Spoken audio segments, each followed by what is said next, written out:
Berfirmanlah Tuhan kepadaku, ambillah sebuah batu tulis besar, dan tuliskanlah di atasnya dengan tulisan biasa, Maher Shalal Hasbaz.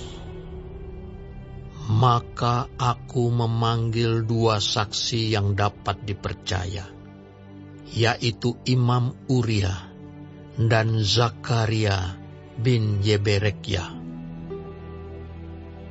Kemudian aku menghampiri istriku. Ia mengandung dan melahirkan seorang anak laki-laki.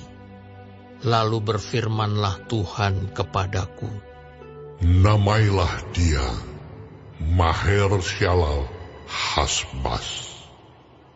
Sebab sebelum anak itu tahu memanggil bapa, ibu, maka kekayaan Damsyik dan jarahan Samaria akan diangkut di depan Raja Asyur. Tuhan melanjutkan lagi firman-Nya kepadaku, Oleh karena bangsa ini telah menolak air Siloah yang mengalir lamban, dan telah tawar hati terhadap Rezin dan anak Remalia. Sebab itu sesungguhnya Tuhan akan membuat air sungai Efrat yang kuat dan besar meluap-luap atas mereka, yaitu Raja Asyur dengan segala kemuliaannya.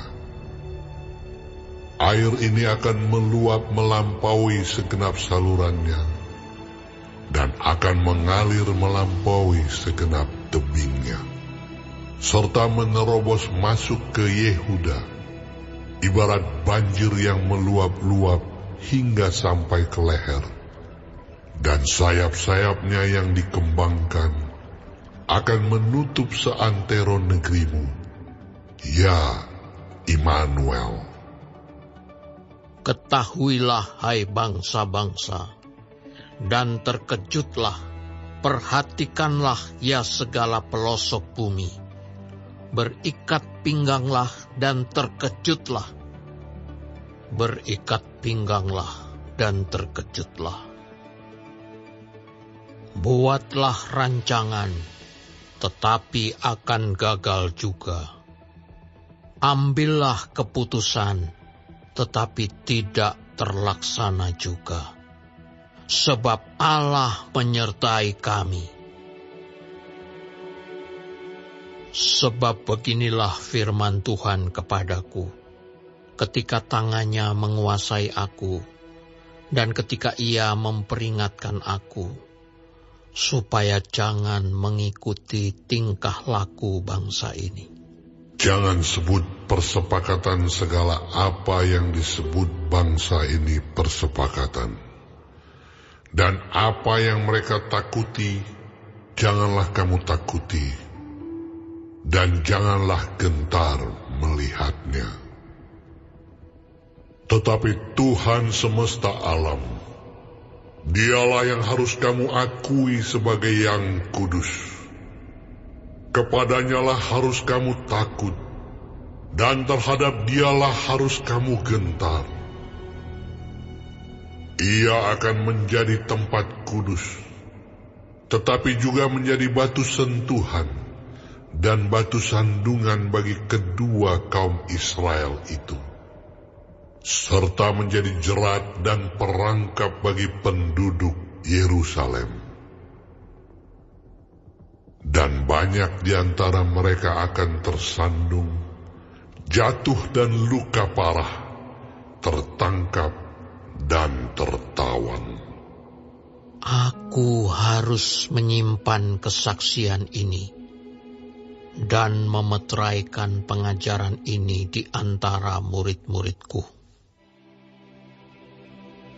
Dan aku hendak menanti-nantikan Tuhan yang menyembunyikan wajahnya terhadap kaum keturunan Yakub. Aku hendak mengharapkan Dia. Sesungguhnya Aku dan anak-anak yang telah diberikan Tuhan kepadaku adalah tanda dan alamat di antara orang Israel dari Tuhan semesta alam yang diam di Gunung Sion. Dan apabila orang berkata kepada kamu, mintalah petunjuk kepada arwah dan roh-roh peramal yang berbisik-bisik dan komat kami. maka jawablah, bukankah suatu bangsa patut meminta petunjuk kepada Allahnya? Atau haruskah mereka meminta petunjuk kepada orang-orang mati bagi orang-orang hidup? Carilah pengajaran dan kesaksian. Siapa yang tidak berbicara sesuai dengan perkataan itu, maka baginya tidak terbit fajar. Mereka akan lalu lalang di negeri itu, melarat dan lapar. Dan apabila mereka lapar, mereka akan gusar dan akan mengutuk rajanya dan Allahnya. Mereka akan menengadah ke langit dan akan melihat ke bumi. Dan sesungguhnya hanya kesesakan dan kegelapan, kesuraman yang mengimpit, dan mereka akan dibuang ke dalam kabut.